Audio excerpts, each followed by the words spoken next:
স্বাগত জানাচ্ছি খাতুনগঞ্জ থেকে মতিঝিলে। সাথে আছে আমি শামীম জাহাদি। 1 বছর ধরে কৃষি সম্পদ অধিদপ্তর দেশের মাটিতে চেরি টমেটো পরীক্ষামূলক চাষ শুরু করেছে। সফলভাবে চারা উৎপাদন করে রঙিন ফল ফুলেছে সারা দেশের 36টি জেলার অধিদপ্তরের 40টি হর্টিকালচার কেন্দ্রে।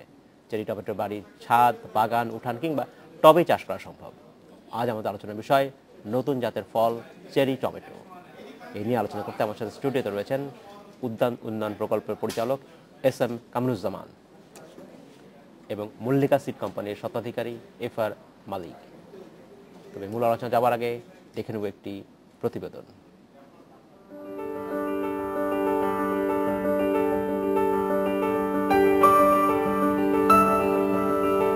টমেটোর সবজি হিসেবে কদর দুনিয়া জোড়া, কিন্তু চেরির মতো দেখতে টমেটোর এ প্রজাতিটি সবজি নয়, ফল।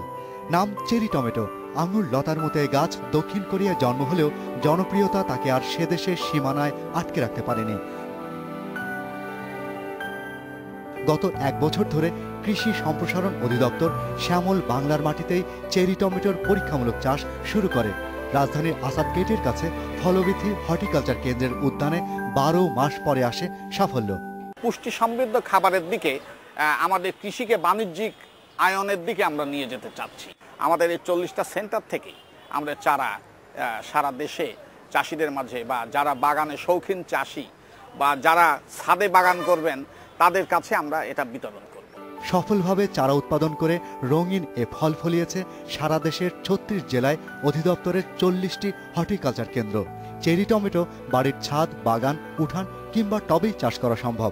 বাচ্চাদের জন্য এটা দারুণ একটা পুষ্টিকর খাবার, এবং আমাদের যে বয়স্ক লোক আছেন যারা আঙুর বা অন্যান্য ফল খেতে পারেন না, তারা এই চেরি টমেটোটাই কিন্তু ফল হিসাবে ব্যবহার করতে পারবেন। তাহলে একদিকে যেমন ভিটামিন সির চাহিদা পূরণ হবে, তার পাশাপাশি অন্যান্য যে আমাদের যে খাদ্য মান আছে সেই খাদ্য মানগুলো আমরা পাবো। এবং শীতকালীন এ ফল পেতে নভেম্বরে বীজ বুনতে হয়। 2.5 থেকে 3 মাস পরে মেলে ফলের দেখা। বাণিজ্যিকভাবেও এটির সম্ভাবনা কম নয়।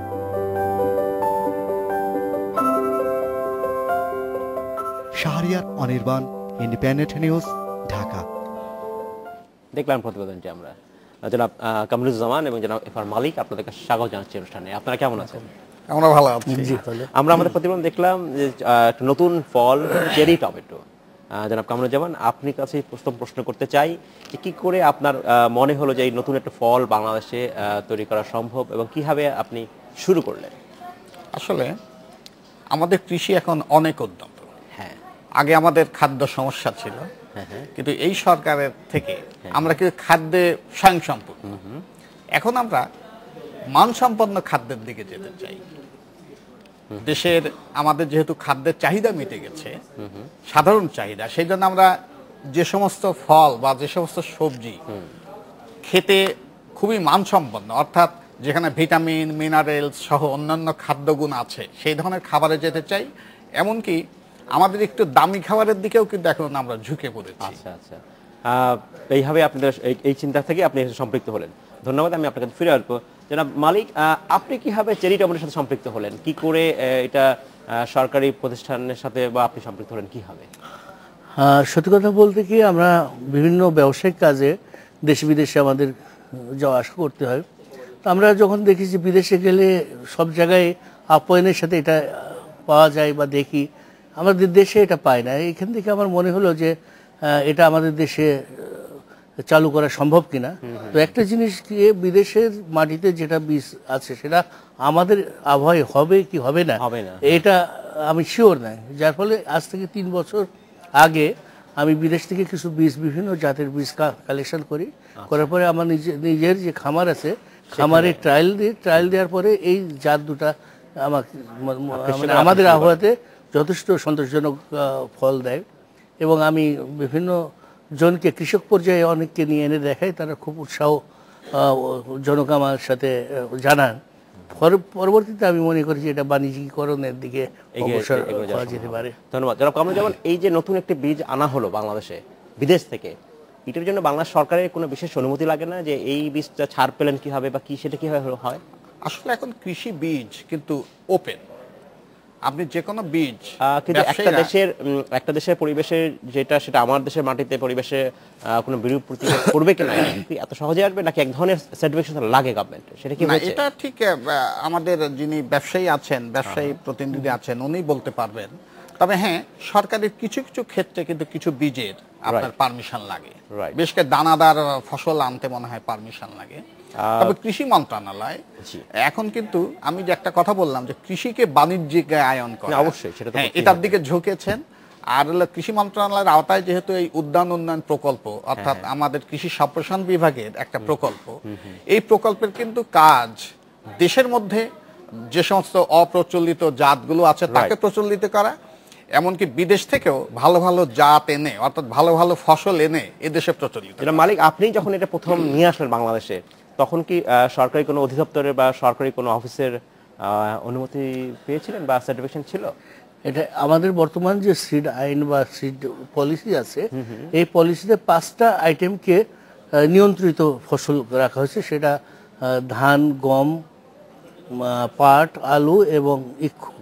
এর বাইরে যে ফসলগুলো আছে, এই ফসলগুলো আমরা যে কোনো নিয়ে আনার ব্যাপারে আমার কোনো রেস্ট্রিকশন নাই। তবে হ্যাঁ, আমাকে কোয়ারেন্টাইন এটা ফলো করতে হয় যে আমি যে বীজটা আছে, এই বীজের সাথে যেন কোনো রোগ বালাই বা পোকামাকড় আমাদের দেশে যেটা নাই, যেটা আমাদের দেশে নাই, অস্তিত্ব নাই, সেটা যেন না আসে। এই জিনিসটা সেই কোয়ারেন্টাইনটাকে হয়েছিল এখানে?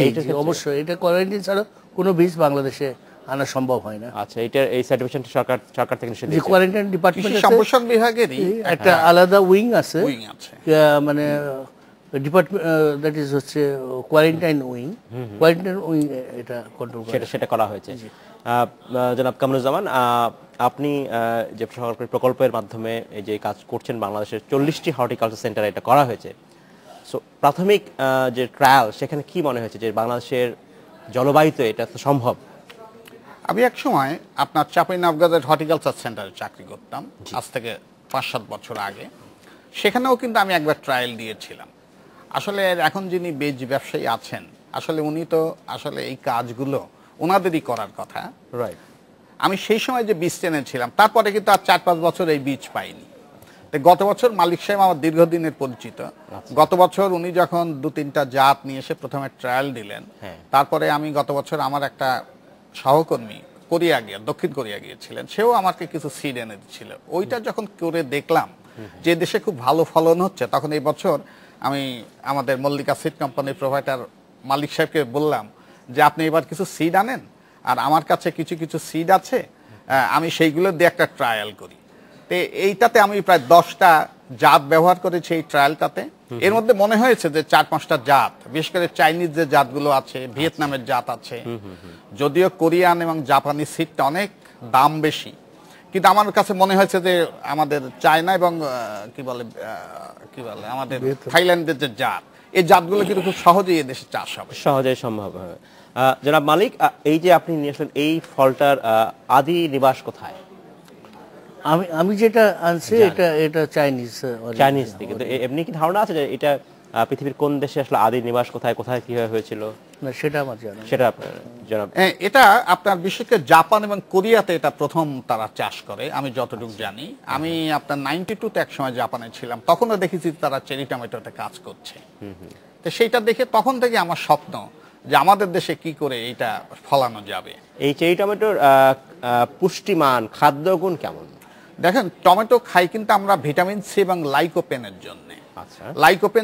লাইকোপেনের প্রধান কাজই হলো আমাদের দেশে যে আমাদের শরীরে যে সেলগুলো নষ্ট হয়ে যায়, সেই সেলগুলোকে আবার রিসাইক্লিং করা, অর্থাৎ নতুন ভাবে তৈরি করা। এই লাইকোপেন, আপনার প্রচুর লাইকোপেন আছে আমাদের এই টমেটোতে। আর চেরি টমেটো যেহেতু রঙিন, অত্যন্ত সুন্দর দেখতে, যত সুন্দর দেখতে তত বেশি লাইকোপেন থেকে এই মানে টমেটোতে থাকবে। এমনি এই যে ফলটা সরকারিভাবে কি আপনারা সিদ্ধান্ত নিয়েছেন যেটা কমার্শিয়ালে যাওয়ার জন্য ভায়াবল, এবং বাকি যা টেস্ট করতে হয় আনুষঙ্গিক টেস্ট, হ্যাঁ, পরিবেশগত বা সেগুলি কি সম্পন্ন হয়েছে সেই টেস্ট? এটা তো পরিবেশগত ওইভাবে এটা রিসার্চ স্টেশনগুলো করে। তবে আমাদের দেশে সাধারণত আমরা এক্সটেনশন যে ডিপার্টমেন্ট কাজ করি, সেখানে আমাদের দেশীয় যে সমস্ত ফলগুলো আছে বা দেশীয় যেগুলো অজানা ফলগুলো আছে, সেগুলো আমরা প্রচলিত করার চেষ্টা করছি। আবার বিদেশের যে অপ্রচলিত বা বিদেশি যে খুব বাংলাদেশে ভালো যেটা ভালো অপ্রচলিত। ফলগুলো আছে সেগুলো আপনার প্রচলিত করি। তা আমি বলছি যে এই যে ফল, এই ফলগুলো আমরা ফলই বলছি কেন বারবার, যে আসলেই ফল হিসাবে ব্যবহার হয়, কারণ এর সুগার মানে মিষ্টতা প্রায় 12 থেকে 14%। তার মানে আঙুরের বিকল্প হিসাবে কিন্তু এটা ব্যবহার হচ্ছে। তা আমরা এই ধরনের জাতগুলো কিছু কিছু পরীক্ষা মানে আমাদের হর্টিকালচার ক্ষেত্রে করছি মানুষের মধ্যে বিতরণ বা মানুষের মধ্যে জাগরণের জন্য। আপনারা যেমন ইন্ডিপেন্ডেন্ট টেলিভিশন এত ব্যাপকভাবে প্রচার করছেন, আপনাদের যখন এই অনুষ্ঠানটা প্রচার হয়েছে তারপরে আমার কাছে বহু লোকে টেলিফোনে এবং বিভিন্ন মাধ্যমে আমার সাথে যোগাযোগ করেছে এই জাতগুলো ভবিষ্যতে চাষের জন্য। জনাব কামরুজ্জামান, ধন্যবাদ। আমাদের সময় হচ্ছে বিরতিতে যাবার, ফিরে এসে কথা বলবো। সময় হলো একটি বিরতিতে যাবার, ফিরছি শীঘ্রই, সাথেই থাকবে।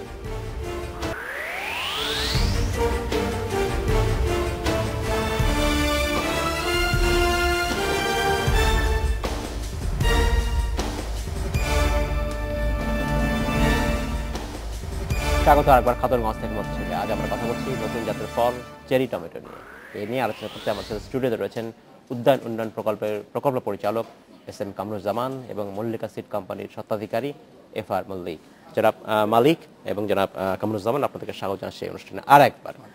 জনাব মালিক, আমরা আপনার সাথে এবার প্রশ্ন জানতে চাই যে এই যে নতুন জাতের যে ফল বাংলাদেশে আপনারা চেষ্টা করছেন, আপনি বেসরকারি উদ্যোগে, উনি সরকারি উদ্যোগে চেষ্টা করছেন, এটার কমার্শিয়াল সম্ভাবনাটা কতখানি, বাণিজ্যিকরণে কত সম্ভাবনা রয়েছে? কৃষকরা ইনিশিয়ালি আপনাদের এই নতুন প্রচেষ্টার প্রতি কতটা আগ্রহ দেখিয়েছে? ধন্যবাদ। অ্যাকচুয়ালি এটা এখন মানে সত্যিকার অর্থে আমি মনে করি যে এন্টারপ্রিনার সেই ততখানি সার্থক যে ভবিষ্যতের পজিশনটা বর্তমানে দেখতে পায়। তা আমি মনে করি যে এটার একটা উজ্জ্বল ভবিষ্যৎ আছে। বিশেষ করে আমাদের এর আগে যেমন কিছু কিছু সবজি আছে, যেমন ব্রোকলি, তারপরে আপনার ক্যাপসিকাম, এগুলো কিন্তু আমাদের দেশে ছিল না। আমাদের দেশে না, এগুলো একসময় চালু হয়েছে এবং মোটামুটি এখন ভালো ভাবে বাণিজ্যিক দিকে এগিয়ে গিয়েছে। এটাও কিন্তু আমি মনে করি একই পদ্ধতিতে এগিয়ে যাবে। বিশেষ করে যে সমস্ত বিদেশিরা এখানে থাকেন, এনারা তো অবশ্যই এটাকে লুপে নেবেন। 2 নম্বর, আমি যেটা বললাম, যে সমস্ত বাংলাদেশি ভাইয়েরা দেশ বিদেশ সফর করেন, দ্বিতীয়ত তারা এটাকে এগিয়ে আসবেন। পরবর্তীতে এই বিভিন্ন প্রচার আপনারা যে উদ্যোগ নিয়েছেন, আমরা যেভাবে করছি, এই প্রচারের মাধ্যমে যারা জানে না, শখের বসেও একবার যারা খেয়ে দেখবে, আমার তো মনে হয় যে তারা এটা আকৃষ্ট হয়ে যাবে।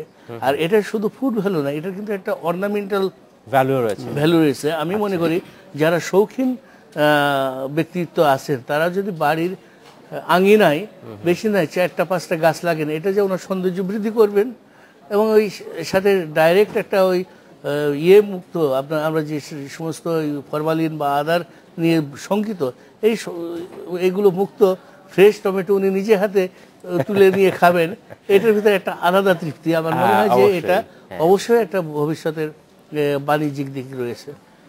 জনাব কামরুজ্জামান, এই ফলটার যদি আপনি বলতেন যে এর কতটা জাত হতে পারে বাংলাদেশে, আপনি মনে করতে পারেন এই ফলটা আসলে কতদিনের ফসল? 2 মাস পরে না 2.5 মাস পরে? একটু ব্যাখ্যা। আসলে এই টমেটোটা তো আমরা বলি যে ইনডিটারমিনেট টাইপ। অর্থাৎ ইনডিটারমিনেট টাইপ হলো যে ফল ধরতে থাকবে এবং গাছও বাড়তে থাকবে।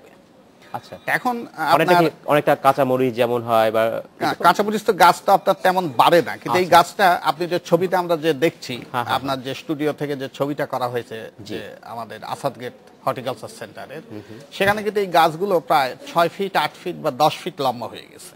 আচ্ছা, এটা ফল দিচ্ছে এবং উপরে আবার টমেটো ধরছে, গাছও বাড়তে থাকছে। আপনি যখন এটা চাষ করবেন এবং আমরা যদি 100 দিনের মধ্যে ফলন পাওয়া শুরু করি, তার মানে আমরা এখনো, আজকে এপ্রিলের মনে হয় 4 তারিখ, আজকে কিন্তু এখনো ওই গাছে আপনার প্রচুর টমেটো ধরে আছে এবং উপরে আবার কাঁচা টমেটো দেখা যাচ্ছে। আমরা আপনার এটা ধরতে পারি যে আমাদের উচ্চ তাপমাত্রা, মানে যখন আমাদের সেই এখন অবশ্য উচ্চ তাপমাত্রা এসে গেছে, তো এটা যদি বৃষ্টি না হয়ে দীর্ঘদিন যদি খুব ড্রাই ওয়েদার থাকে, শুষ্ক থাকে এবং উচ্চ তাপমাত্রা থাকে, তাহলে কিন্তু এই গাছ আস্তে আস্তে মারা যাবে। আমরা চেষ্টা করব মানে ভবিষ্যতে যে এটার আপনার শেডের মধ্যে করেও আপনার এটা দীর্ঘদিন আরো চাষ করা যায়। ধন্যবাদ। আমাদের দর্শক সাইফুল, উনি জানতে চাচ্ছেন চেরি টমেটো বীজ কোথায় পাবো, উনি কুমিল্লা থেকে জানতে চাচ্ছেন। আমাদের আরেকজন দর্শক উনি জানতে চাচ্ছেন how can I find this plan in Dhaka মিরপুরে। জনাব মালিক, আপনি কি বলবেন যে আসলে কোথায় কোথায় অ্যাভেলেবল কিনা কমার্শিয়ালি? এখন যেহেতু খুব ব্যাপকভাবে প্রচার পায় নাই, সীমিত কিছু কিছু জায়গায় পাওয়া যাবে। আমরা বীজের দোকান, সিদ্দিক বাজারে অনেক বীজের দোকান আছে, আর আমাদের কোম্পানির ঠিকানা 145। এছাড়াও আমার মনে হয় যে প্রজেক্টের সাথে যোগাযোগ করেও বীজ সংগ্রহ যোগাযোগ করতে হলে বলতে আমাদের 40টা হর্টিকালচার সেন্টার আছে বাংলাদেশের। কোন বাংলাদেশের এটা 36টা জেলায়। যেমন আমাদের ঢাকাতে আসাদ গেট যে নার্সারিটা এখানে আছে, আমাদের ঢাকার মধ্যেই আপনার গাজীপুরে, যেমন আপনার গাজীপুরে আমাদের একটা হর্টিকালচার সেন্টার আছে, নূরবাগ। যেমন সাভারে আমাদের একটা হর্টিকালচার সেন্টার আছে। এরকম নাটোর, পাবনা, চাঁপাইনবাবগঞ্জ, কুষ্টিয়া, মেহেরপুর, এই ধরনের সব জেলাতে আপনার যশোর, খুলনা, এগুলোতে সব হর্টিকালচার সেন্টার আছে। এখানে ভবিষ্যতে আগামী বছর, অর্থাৎ চাষি ভাইদের বলছি যে অক্টোবর নভেম্বরের দিকে আপনারা এই সমস্ত হর্টিকালচার সেন্টারে খোঁজ করবেন। আমাদের বাইরে থেকে বীজ যদি আমাদের মালিক সাহেব আনেন, তাহলে আমরা সেগুলো চারা করে চাষিদের মাঝে বিতরণ করি। এই বীজ কি যে ফসল থেকে আমরা যে টমেটো হচ্ছে সেখান থেকে বীজ কি স্থানীয়ভাবে উৎপাদন করা সম্ভব হবে না? সম্ভব নয়। এটা হাইব্রিড বীজ। এটা হাইব্রিড। আমরা জানি যে হাইব্রিড বীজের ফসলের ভিতরে বীজ থাকে, কিন্তু সেখান থেকে ফসল হয় না। ওই না, ফসল হবে, কিন্তু এই ফসলের যে ফসল পাবে এই ফসলের সাথে তুলনা করলে সেটা খুবই নেগলিজিবল, তাতে কমার্শিয়ালি ভাইবল হবে না। যার ফলে যারা এটা কমার্শিয়াল চিন্তা ভাবনা করেন, হাইব্রিড বীজ, not only this cherry tomato, এটা হাইব্রিড বীজ, তাকে প্রতি বছরই নতুন ক্রয় করতে হবে, তাহলে সে ওই একই ধরনের ফলন পাবে যদি তার পরিচর্যাটা ঠিক থাকে। আচ্ছা, এই জাতীয় বীজ কি আমরা ভবিষ্যতে হয়তো দেশে থেকে তৈরি করা সম্ভব কিনা? এটা অনেক গবেষণা বিষয়, অনেক গবেষণা লাগবে।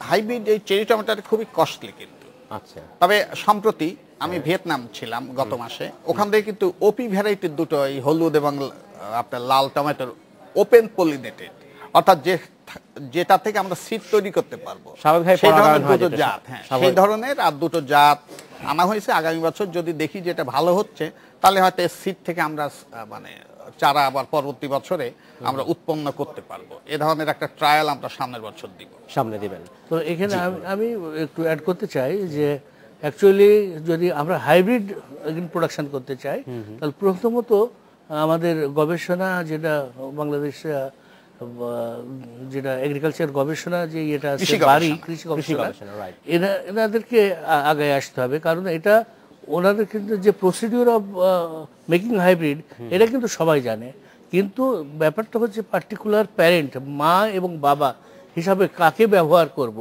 সেই ম্যাটেরিয়ালসটাকে আইডেন্টিফাই করা এবং তাদেরকে ওইভাবে তৈরি করাটা হচ্ছে গবেষণার কাজ। এই কাজটা করতে অনেক সময় হয়তো 10-15 বছর লেগে যেতে পারে। আমরা যারা বাণিজ্যিকভাবে করছি, আমরা ব্যাংকের থেকে টাকা লোন করে আমরা 15 বছর আনসার্টেন বা 10 বছর আনসার্টেন একটা অ্যাক্টিভিটির পরে করতে পারি না, সম্ভব হবে না। কারণ আমরা we have to pay the interest. এই বীজের দাম কেমন? এই বীজের দাম এটা ভ্যারাইটি, কোয়ালিটির উপরে বিভিন্ন নির্ভর করে। আমি যে একটু আগে আপনাকে যে ছবিটা দেখাইছিলাম, ওটা আমি যত ভ্যারাইটি টেস্ট করছি তার ভিতরে that was the best one. কিন্তু ওইটা আমি যখন কোম্পানিতে করলাম, তারা দে আস্কড 30,000 পার কেজি, যার ফলে ওইটা আমাদের $30,000 পার কেজি, যার ফলে আমি দেখলাম যে এটা আমাদের এখানে ভাইবল হবে না। পরে অনেক কোম্পানির সাথে করে, যেটা আমাদের দেশের আবহাওয়াতে স্যুট করছে এবং আপাতত প্রাইসের সাথে ম্যাচ করছে, এরকম দেখে আমরা অল্প কিছু।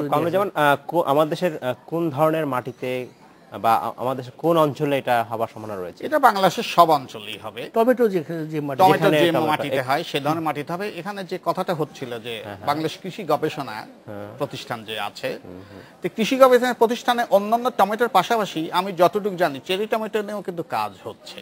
এখন এটা হাইব্রিড কিনা ঠিক আমি এ সম্পর্কে আমার ধারণা নেই, তবে চেরি টমেটো তার মানে কাজ আমাদের কৃষি গবেষণা সেন্টারে, কৃষি গবেষণা প্রতিষ্ঠানে হচ্ছে।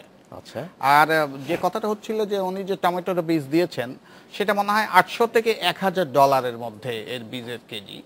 এটা মোটামুটি একটা বীজ, মানে এটা আমাদের দেশে যেহেতু অত্যন্ত ক্ষুদ্র ক্ষুদ্র বীজ, সুতরাং এটা আমাদের মানে কি বলে অ্যাফোর্ড করা সম্ভব।